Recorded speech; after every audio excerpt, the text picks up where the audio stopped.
But if you're here because you think there's some bombshell in here, as her lawyers were alluding to, oh, wait until everybody sees everything, you're going to be sorely disappointed, because if clickbait was an amendment, this is it. Okay, I cannot believe it. And there's so much more going on here. Now we really see the target of everything, I think, really the linchpin for her lawsuit, the person that she went after. We have to discuss Isabella. Hollywood power couple, Blake Lively and Ryan Reynolds, just handed Candace Owens the gift she never expected, a lawsuit. But was it really a gift for them? Like I said, I am not involved in this lawsuit, or at least that's what my lawyer kept telling me. Oh, no, you're not a part of this lawsuit. Well, joke's on him, because I have now been name-checked in this lawsuit. When news broke that she was named in Lively and Reynolds' legal action, Candace Owens didn't flinch. In fact, she seemed almost thrilled. A lawsuit from Blake and Ryan, she quipped, a sardonic smile likely playing on her lips. Well, isn't that just the Christmas gift that keeps on giving? Just read through this. We showed the public that's what you're doing. So I don't understand why I got name-checked here. And then just to say, predictably, the media outlets picked up the same narrative. They're like, they got me out here looking like Regina George when she cuts her shirt. This wasn't fear. This was defiance. This was a clear message. Bring it on. But what exactly had Candace Owens said to provoke such a strong reaction? And what was truly behind this Hollywood legal drama? They are literally looking for any individual that will jump on board and solidify her statements that Justin Baldoni is a creep, and they are routinely and continually coming up dry, because that's what happens when you... The lawsuit itself was already generating buzz. But then came the twist, a protective order, standard procedure, right? I find this to be hilarious, because they are doing the exact opposite. They are actually protecting incredibly powerful individuals. Like I said, I see right through this. This is the Taylor Swift protection order. Wrong. Lively and Reynolds' legal team didn't just request a standard protective order. They pushed for an unprecedented attorney's eyes only clause. Think about that for a second. Attorney's eyes only? Legal experts were scratching their heads. This extreme measure meant Justin Baldoni, the defendant in this case, could be barred from even seeing crucial evidence against him. The justification? Protecting third parties. They claimed. And who was this all-important third party? None other than pop superstar Taylor Swift. Yes, Taylor Swift. See up here. Leading the pack of people, because what, we're psychotic and we're checking your filings every day. And we said, oh, look, yeah, she's filing for more protection to protect, she thinks it's confidential documents. We just read through this. We showed the public that's what you're doing. Suddenly, this lawsuit wasn't just about Blake Lively and Ryan Reynolds. It had pulled in one of the biggest names in music. We must shield these confidential messages involving Ms. Swift. Lively's lawyers argued, painting a picture of extreme sensitivity. But something felt off. Why? People started to whisper. Is Taylor Swift's privacy so critical to this lawsuit? Nothing good ever comes from pointing the finger at somebody and feeling intimidated, or either one of those things foster unity. And I think what we need more of is compassion, understanding, and empathy. And I also believe it's important to, regardless of whether there is an oppressor or an oppressed, to acknowledge hurt where it exists. The internet, as it always does, remembered everything, almost instantly. Receipts resurfaced, tweets, articles, screenshots. Blake Lively, the very person now demanding extreme privacy, had, in the not-so-distant past, leaked private text messages herself.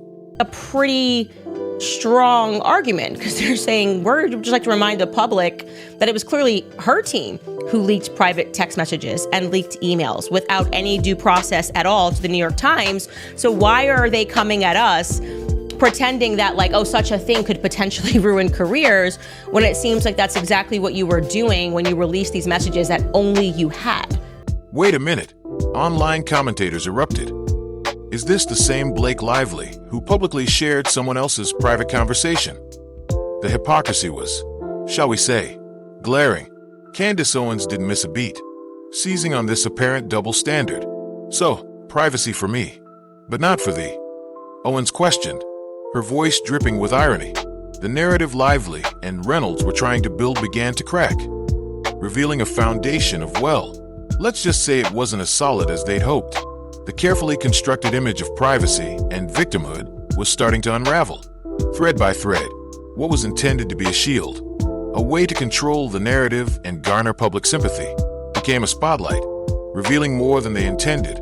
The public.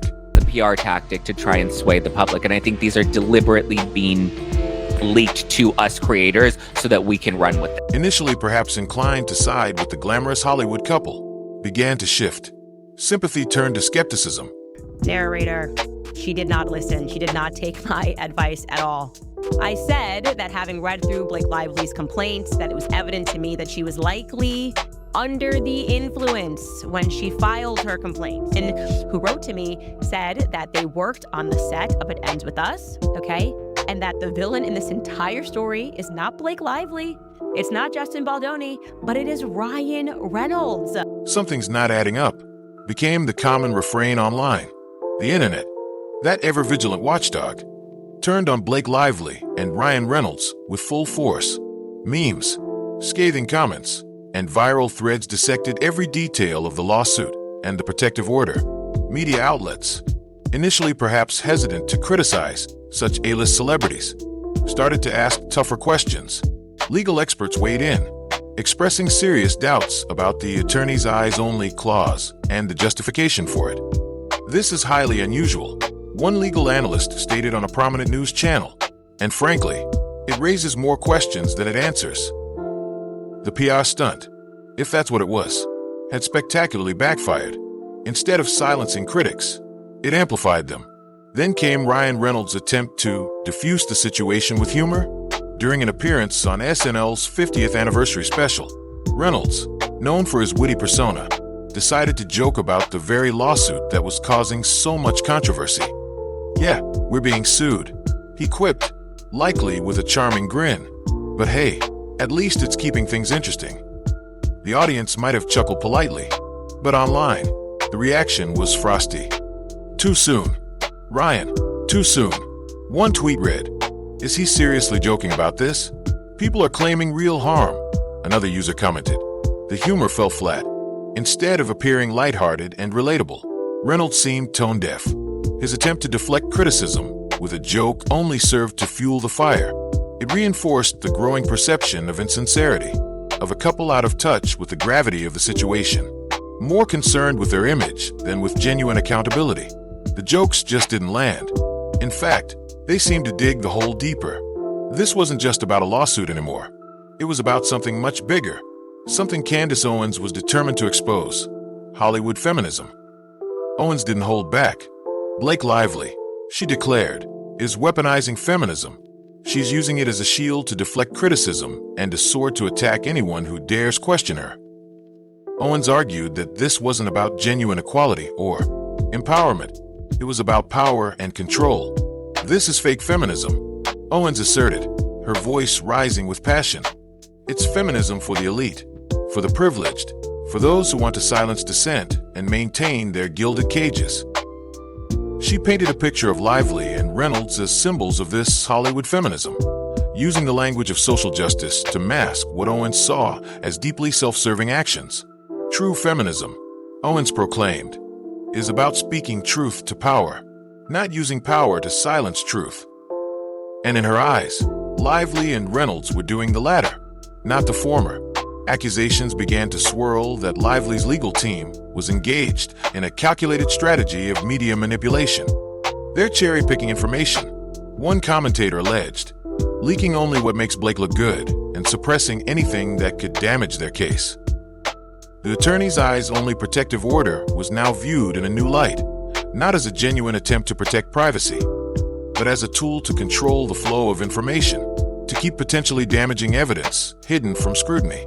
Whispers of strategic leaks to friendly media outlets began to circulate, suggesting a coordinated effort to shape the narrative in Lively's favor. But even the most carefully crafted strategy, the most meticulously planned PR campaign, can crumble under scrutiny. The cracks were showing. Skepticism was growing, not just online, but in mainstream media and legal circles. The carefully constructed facade was starting to unravel. So, what started as a lawsuit, a seemingly straightforward legal action, has become a tangled web of accusations, hypocrisy, and a very public PR disaster. Blake Lively and Ryan Reynolds, once Hollywood darlings, are now facing a storm of criticism. Their carefully curated image tarnished by allegations of manipulation and double standards. Candace Owens, far from being silenced by the lawsuit, has become an even louder voice in the chorus of dissent, promising to continue roasting the couple and dismantling their narrative. The public, initially sympathetic, now watches with a mixture of fascination and skepticism, wondering what skeletons might still tumble out of the closet. And the question remains, hanging heavy in the air, what will be revealed next? This Hollywood drama is far from over. In fact, it feels like it's just getting started. Subscribe for more exciting news, because this Hollywood meltdown is just getting started.